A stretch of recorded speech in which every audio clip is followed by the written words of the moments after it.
ගින්දිගටම සාකච්ඡා මාර්ගයෙන් මේ ගැටලුව විසඳන්න අවශ්‍ය ඉඩ තබා ගනිමින් මේ වෘත්තීය ක්‍රියාමාර්ග කරා අපි යොමු වෙලා තියෙන නිසා මේ පවතින ප්‍රවණතාවයන් සම්බන්ධයෙන් රජ වෛද්‍ය නිලධාරීන්ගේ සංගමයේ මධ්‍යම කාරක සභාව පහුගිය බදාදා දිනේදී රැස් වුණා. එතකොට මේ සම්බන්ධයෙන් දීර්ඝ වශයෙන් සාකච්ඡා කරා. සායතනි සාකච්ඡා වුණු කාරණේ තමයි මේ වෘත්තීය ක්‍රියාමාර්ග මීට වඩා අපි ඉදිරියට අරගෙන යන්න ඕනේ. මීට වඩා ශක්තිමත් කරන්න ඕනේ කියන කාරණය. ඒ අනුව එදින ප්‍රධාන තීරණ තුනක් ප්‍රකාශයටපත් වුණා ඒකමතික තීරණ විදිහට. පළවෙනි කාරණය මේ වන විට ක්‍රියාත්මක වෙමින් පවතින මේ වෘත්තීය ක්‍රියාමාර්ග 7 තවත් ශක්තිමත්ව අඛණ්ඩව ඉදිරියට කරගෙන යන එක. ඒ වගේම දෙවෙනි තීරණය වඩා වැදගත්ම කාරණේ තමයි අපි දකිනවා මේ වෙනකොට මේ සෞඛ්‍ය අමාත්‍යාංශය සම්පූර්ණ දේශපාලන සංදර්ශනයක් බවට පත් කරමින් ඉන්නවා මේ ආරෝග්‍ය කියලා ව්‍යාපෘතියක්. දැන් මුලදී කිව්වේ මේ ආරෝග්‍ය කියන්නේ ප්‍රාථමික සෞඛ්‍ය සේවයේ ප්‍රතිසංස්කරණයක් කියලා. ඒතර පළවෙනි කාරණේ තමයි මේ ප්‍රාථමික මේ රටේ මේ මොහොතේ ඉතාම සාර්ථකව ක්‍රියාත්මක වන ප්‍රාථමික සෞඛ්‍ය සේවා පද්ධතියක් තියෙනවා.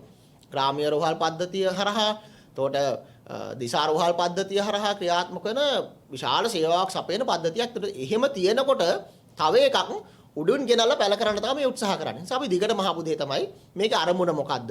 මොකද්ද මේකේ ව්‍යුහය? මේක කොතනටද අරගෙන යන්නේ? මේ සම්පූර්ණ ව්‍යාපෘතිය. මේකට අරමුදල් ලැබෙන්නේ කොහොමද? කවුද මේක පිටිපස්සේ ඉන්නේ? මේක කොතනටද අරගෙන යන්නේ? එතකොට මේකේ අවසන් අරමුණ කොතනද තියෙන්නේ? මේවා සම්බන්ධයෙන් දිගටම අපි ප්‍රශ්න කරනවා. හැබැයි උත්තර නැහැ. අපි සාකච්ඡා බලාපොරොත්තු වුණා. සාකච්ඡා ඉල්ලුවා සෞඛ්‍ය අමාත්‍යතුමාගෙන්. එතුමා ඒවට උත්තර දෙන්නේ නැහැ. උත්තර දෙන්නේ නැතුව පැනලා යනවා. ඒ අතර අපිට පේනවා දැන් මේ ආරෝග්‍ය කියන කාරණේ පටන් ගත්තේ ප්‍රාථමික සෞඛ්‍ය සේවාවන් විතරක් වුණාට මේ මොහොත වෙනකොට ආරෝග්‍ය කියන කාරණේ සෞඛ්‍ය අමාත්‍යාංශයේ හැම ව්‍යාපෘතියකටම අරගෙන ගිහලා ආරෝග්‍ය කියලා බෝඩ් එකක් ගහන්න පටන් ගන්නවා. දැන් හෙට අනිත් දෙනකොට ජාතික රෝහල ඉස්සරහත් මේක ආරෝග්‍ය රෝහල කියලා බෝඩ් එකක් ගැහුවත් පුදුම වෙන්න දෙයක් නැහැ. ඒ කියන්නේ මේක අපිට මේ පේනවා අර සම්ප්‍රදායික දේශපාලන ගමනේ මේ යමින් මේක සම්පූර්ණ දේශපාලන සංදර්ශනයක් බවට පත් කරමින් ඉන්නවා. මෙතන බරපතල කාරණේ තමයි මේ දේශපාලන සංදර්ශනය කරන්නේ මේ දේශපාලන ව්‍යාපෘතිය කරන්නේ එක පැත්තකින් සෞඛ්‍ය අමාත්‍යාංශයේ තියෙන භෞතික සම්පත් භාවිතා කරලා අනිත් පැත්තෙන් සෞඛ්‍ය අමාත්‍යාංශයේ තියෙන වෛද්‍යවරුන්ටලු මානව සම්පත භාවිතා කරමින් අපි දන්නවා මානව සම්පත විශාල හිඟයක් තියෙනවා සෞඛ්‍ය පද්ධතිය ඇතුලේ අනිත් පැත්තෙන් මහ ජනතාවගේ බදු මුදල් භාවිතා කරලා. එතකොට මේ සම්බන්ධයෙන් බරපතල කතිකාවතක් සමාජය ඇතුලේ තියෙනවා විශේෂයෙන් වෛද්‍යවරුන් සහ සෞඛ්‍ය කාර්ය මණ්ඩලය ඇතුලේ තියෙනවා මේ සෞඛ්‍ය පද්ධතිය ඇතුලේ මොකද්ද මේ කරන්න යන්නේ? මොකද එක පැත්තකින් අපිට ලැබෙන ආරංචි තමයි දැන් මේක මේ ණය මුදලක් කරහා තමයි මේක කරන්නේ. ඒතර මේ ණය ගෙවන්නේ කවුද? මේ කවුරුත් ණය ගෙවන්නේ නැහැනේ.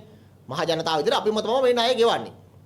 ඒතර රුපියල් බිලියන ගානක ණය මුදලක් කරහා තමයි මේ ව්‍යාපෘතිය කරගෙන යන්නේ. ඒතර කාගේ වොමනාවටද මේ ව්‍යාපෘතිය කරන්නේ? කොතනින්ද මේ ව්‍යාපෘතියට අවශ්‍ය නිර්ණායක ටික, ලිපි ලේඛන ටික, කරන්න ඕන දේවල් ටික සැලසුම ඉන්නේ කොතනින්ද? මේවට කොහෙවත් උත්තර නැහැ. ඒ නිසා රජ නිලධාරීන්ගේ සංගමයේ විදිහට මධ්‍යම කාරක සභාවේදී ඒකමතිකව තීරණය කරා එළඹෙන සඳුදා දිනය.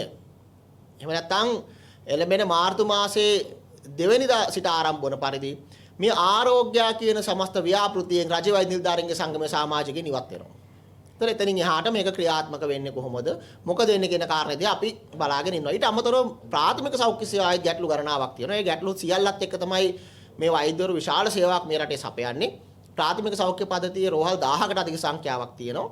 ඒතකොට මේ සම්බන්ධයෙන් නිශ්චිත අධ්‍යයනයක් ඔය ගැටලු විසඳීම සඳහා කිසිදු මැදිහත් වීමක් අපි දකින්නේ නැහැ මේ ආණ්ඩුව හෝ සෞඛ්‍ය අමාත්‍යාංශයේ පාර්ශවයෙන්.